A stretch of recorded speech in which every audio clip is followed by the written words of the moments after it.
disquisiti dei fasti che donna valsano 60 lustri. Ripercorriamo il cammino dei tasti entro la busca dei lochi abusti. Giovanni Giambattista, Giovanni Satiro, poeta e librettista, cattedratico del Colle Faristo, intenditore dell'est-est-est, ribadisco, sagace d'intelletto e mano ferma, sinovano d'Europa e non ferma, abate dal giudizio più eloquente, nato nel 1724, ad acqua pendente.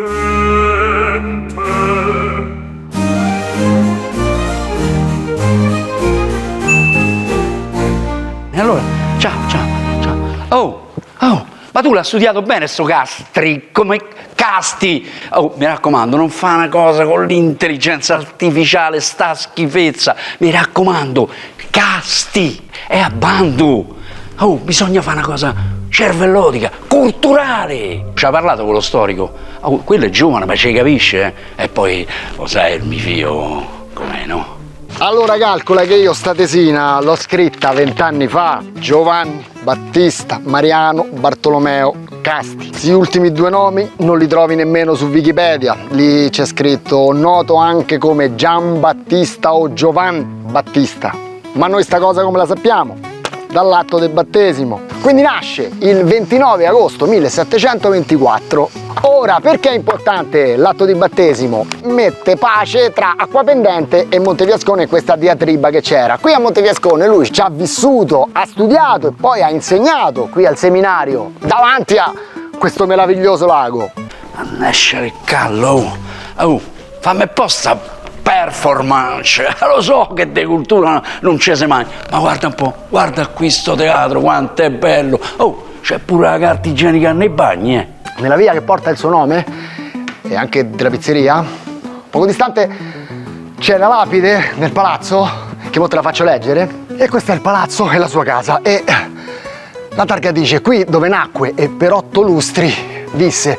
Un lustro è 5 anni, lo sai. Ora, storicamente non ci nacque perché noi abbiamo il documento che è redatto da Don Leonardo Tanzelli de Salimbeni, che oltre a essere il canonico della Basilica del Santo Sepolcro d'Acquapendente era anche l'arciprete. Poi ti ci porto. Guarda, poi ti diranno che i soldi sono finiti, ma tu mi devi fare una cosa grande, all'americana. Casti!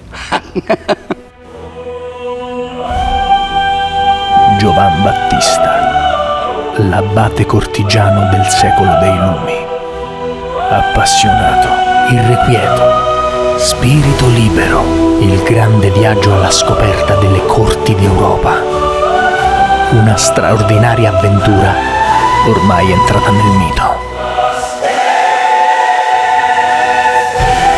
Poesia, arte e mistero. Giovan Battista Casti.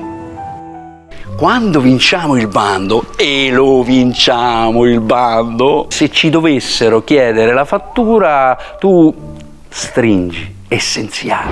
Qui vediamo Casti che scrive l'opera, il libretto, prima la musica e poi le parole per Antonio Salieri, 1786. In quest'altra immagine vediamo sempre Casti arrivare a Costantinopoli un paio d'anni dopo, 1788. E lascia perdere dove è nato, pensieri, parole, opere, omissioni, tanto è morto all'estero. Fu battezzato in questa cripta qui a Acquapendente nel Duomo la seconda volta, cioè per il festone, perché la prima volta in casa, in caso necessitatis, in caso di necessità, si vede che era un po' malaticcio e quindi per non mandarlo nel limbo all'inferno, fatto subito. Mo qui in paese l'ubicazione della casa natale, sì, in alcuni documenti è certa, vicino a una chiesetta che non c'è più, però stanno verificando col vecchio catasto che sia ancora quella o magari ci hanno costruito sopra. Ma non è questo l'importante. Qui è che ci stiamo dimenticando di un autore magnifico, purtroppo ignorato, che era amato da moltissimi e invidiato e odiato dai colleghi contemporanei. Mi viene in mente uno a caso, Parini. Trecentenario sa de vecchio, te viene da toccati. Deve essere un prodotto per i giovani, eh.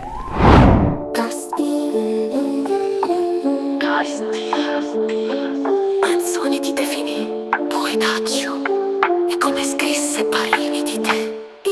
Un prete brutto, vecchio e puzzolente, dal mal moderno tutto quanto guasto, e che per bizzarria dell'accidente dal nome del casato è detto gasto. Lo deve capire, il bamboccio è il letterario, ma ci pagano per farlo riscoprire ai giovani.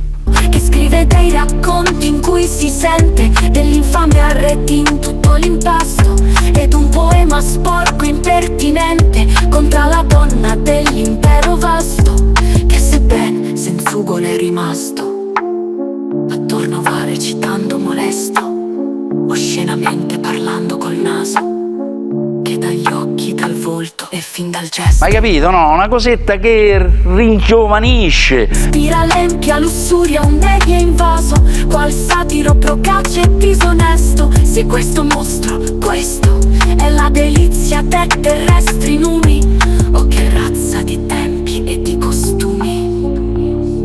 Ce l'ha presente Don Matteo? Che razza di tempi e di costumi.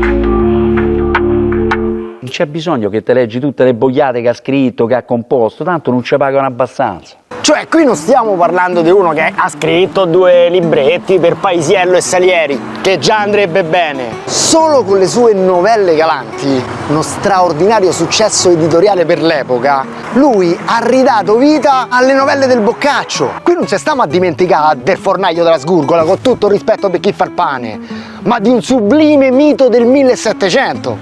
Ah, una cosa importante c'è nel bando. Ha scritto Gli animali parlanti. Qualcosa ti verrà in mente, no? Tu pensa Parini, lo studiamo a scuola. È nato vicino a Milano e c'è morto a Milano. Questo Milano, Roma, passando per Venezia, Firenze e poi tutta l'Europa, Portogallo, Francia, Spagna, la Russia, Malta, fino a Costantinopoli, e in Francia c'è pure morto. Non dico una cazzata, se asserisco che è stato il primo poeta europeo. Manco Dante ha girato così tanto. Ma soprattutto è nato da una famiglia borghese, ma è morto povero, perché metteva davanti a tutto la sua visione della vita, la sua libertà espressiva, non stava dietro ai giochi di potere. Io lo so che ce la fai, mi fido completamente del tuo estro creativo. Immedesimarsi nella poetica e nella satira del bando. Tu non devi solo ricordarlo. Mi fido di te, non solo perché sei mio cugino. E sappi che anche l'assessore si fida di noi, e non solo perché è nostro zio. Tu devi farlo ricordare. Ad ogni costo. La natura del luogo fa gli uomini. Così poco importa se sia solo nato e battezzato ad Acquapendente, per poi crescere e studiare a Montefiascone. E in questa tuscia, natura loci, facit hominem, questi luoghi, il soffio del vento, l'uva che matura sotto questo sole, sulla vite che cresce dalla rocciosa terra del lago vulcanico più grande d'Europa, terra che per primi scelsero gli Etruschi, e il seminario che lo formò, luogo di sapienza oramai chiuso ma che ha racchiuso in sé per poi dare al mondo grandi pensatori e latinisti. Quindi, per capire la nascita del Casti, dobbiamo respirarla. E Giambattista o semplicemente Giovanni l'Abate, comunque lo vogliate chiamare, lo dovete riscoprire in questi luoghi.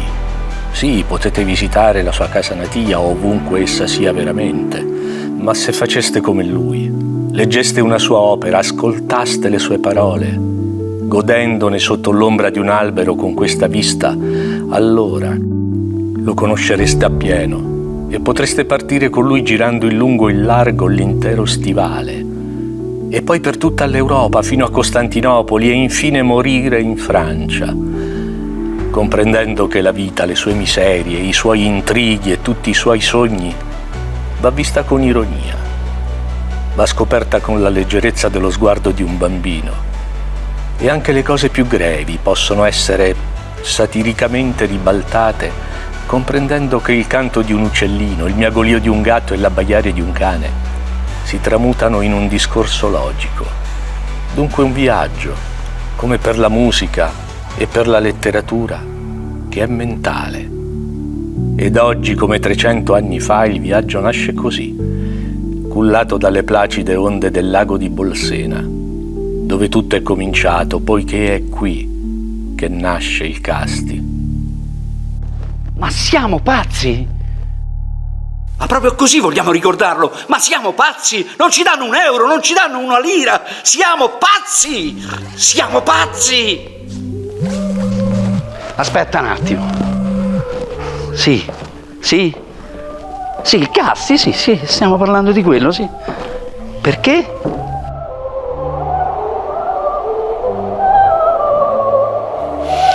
Evviva i pazzi! O senno, divin senno, dove diavol sei ito? In qual pianeta hai tu fisso il tuo seggio? Fra gli uomini sulla terra io non ti veggio. Vecchia ingegno, chi ricchezza, chi talento, chi bellezza, chi potere, chi sapere. Questi a flemma, quelli a fuoco, ma a giudizio ve n'è poco. Poco e raro sempre fu. Il filosofo, l'artista, il politico, il giurista, il soldato, il letterato, il mercante, il sarto, il cuoco, il plebeio ed il patrizio credon tutti aver giudizio. Ma il giudizio è raro e poco in chi crede averne più.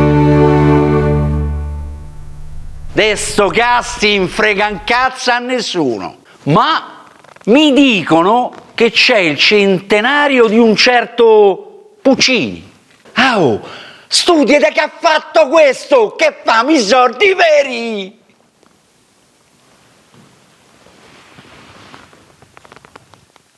I soldi veri, altro che Casti, quel che costi, costi, quel che casti, casti, casti, costi, quel che costi, casti, casti,